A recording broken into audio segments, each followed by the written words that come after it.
What would you say is your most important characteristic as a language learner? Probably.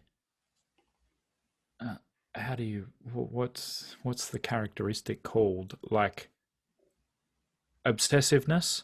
Hmm. Um, like I definitely never would have gotten this far in Swedish if I was one of those people who just kind of gets mildly interested in things.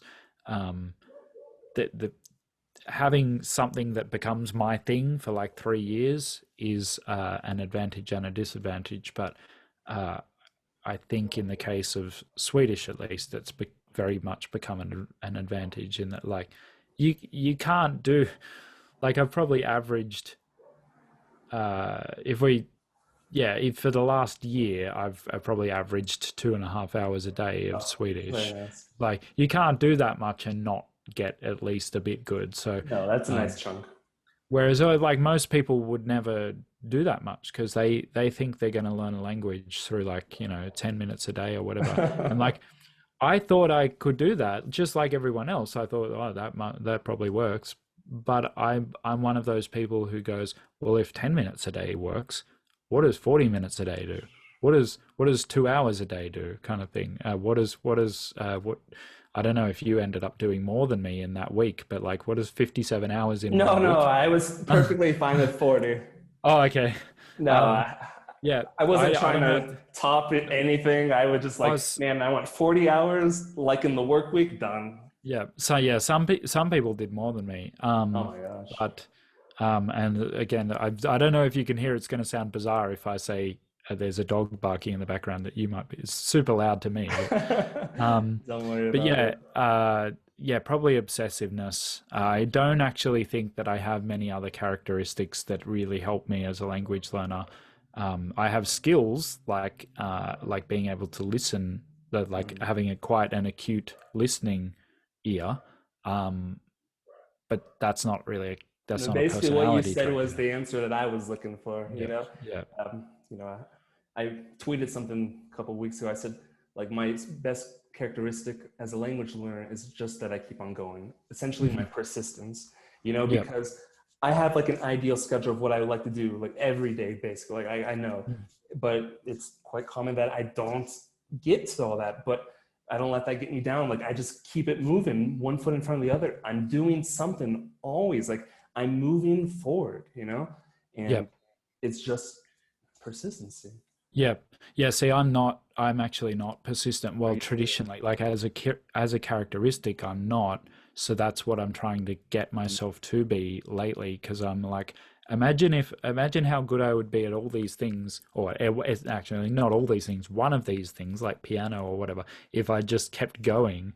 Because like I always did piano for like practice piano for like 6 months, and then people were like, "You're amazing," and then I just stopped. It's like, imagine if I just kept going that whole time. I'd be a concert pianist by now. So Oh man. now I'm just trying to go like this. I can't just keep doing this until I die because I'll never get really good at anything. So persistence is what I'm working on.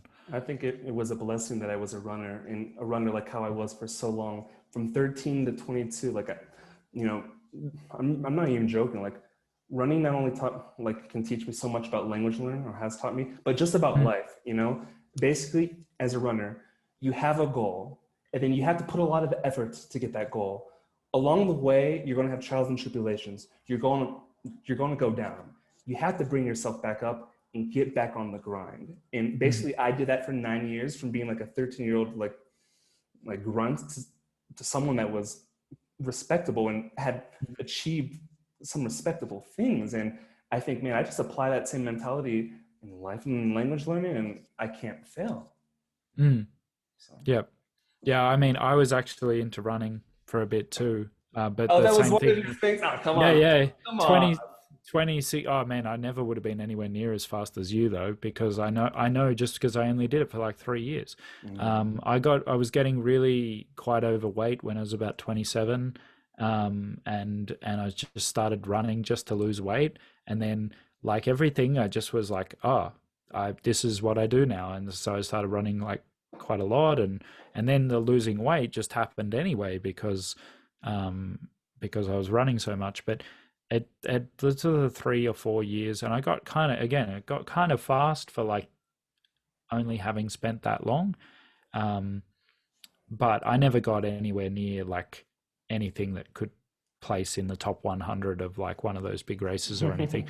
Um, and there's a fair bit of natural. I think there is quite a lot of natural ability involved. If we're talking about the first 4 years of running, because like it's just I wasn't super heavy, so I wasn't like I got really skinny, and then I had that lightweight advantage on my side and whatever. But and I want to get back into it because I kind of need to. That's not just an interest thing. There's actually a health component there. But I kind of need to see a physio because I've had a bit of a niggle in my ankle for about 6 months now. So yeah, it's not a good idea to go seeing if that'll hold up under running. So I need to see a physio. But just like you were saying, I do need to get back on the horse, even if it involves forking out a lot of money to see a physio and whatever. Like you can't just let that slide. No. 2 last questions. All right. So you studied French and you said goodbye to, you said goodbye to French to really study Swedish. Yep.